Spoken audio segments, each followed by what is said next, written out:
नमस्कार दोस्तों।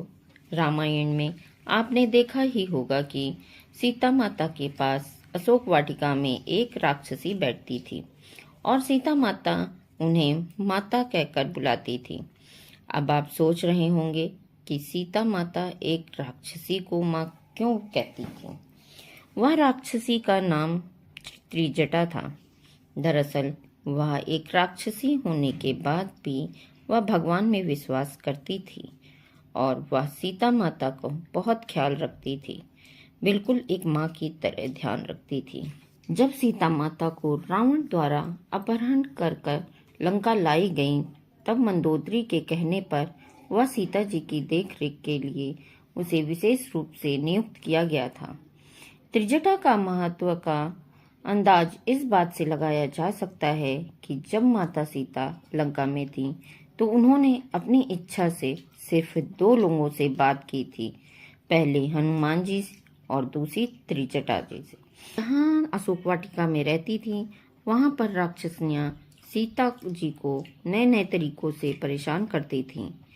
तब त्रिजटा अपने व सीता माता के बीच के संबंधों को जग जाहिर नहीं होने देती थी और उनको उन राक्षसियों से बचाती थी और उनका ढांढस बंधाती थी और सीता जी को हर महत्वपूर्ण जानकारी भी देती थी, जैसे कि श्री राम उनको बचाने वहाँ उनको वापस ले जाने के लिए क्या कर रहे हैं, जैसे हनुमान जी का लंका आना और सबको परेशान कर लंका को दहन करना, या फिर समुद्र पर राम सेतु का निर्माण करना और उसके साथ यह भी बताना कि श्री राम और लक्ष्मण का सुरक्षित होना इत्यादि।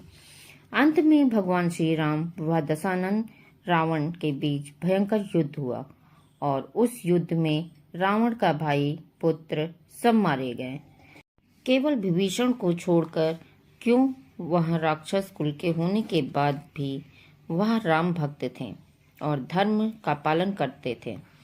जब उसने रावण को समझाया कि सीता माता को श्री राम को लौटा दे, तो रावण ने उसे लात मारकर लंका से बाहर कर दिया था। तब वह श्री राम के शरण में चला गया था। जब लंकापति रावण मारा गया तो युद्ध जीतने के बाद श्री राम ने विभीषण को लंका का राजा बनाया।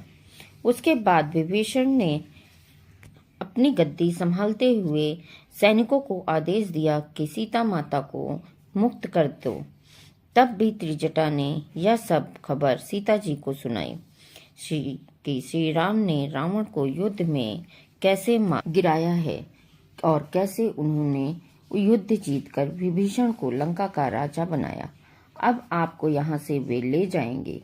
जब सीता माता का जाने का समय आया तब त्रिजटा बहुत दुखी हुई थी, लेकिन वह प्रसन्न भी थी कि अब उस सब विपत्ति टल गई है।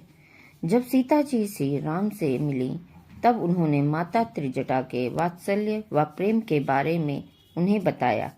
यह सुनकर श्री राम जी ने उन्हें धन्यवाद दिया और उन्हें सम्मान भी दिया। साथ ही त्रिजटा को लंका में भी विभीषण के द्वारा अहम उत्तरदायित्व व उचित सम्मान दिया गया। धन्यवाद।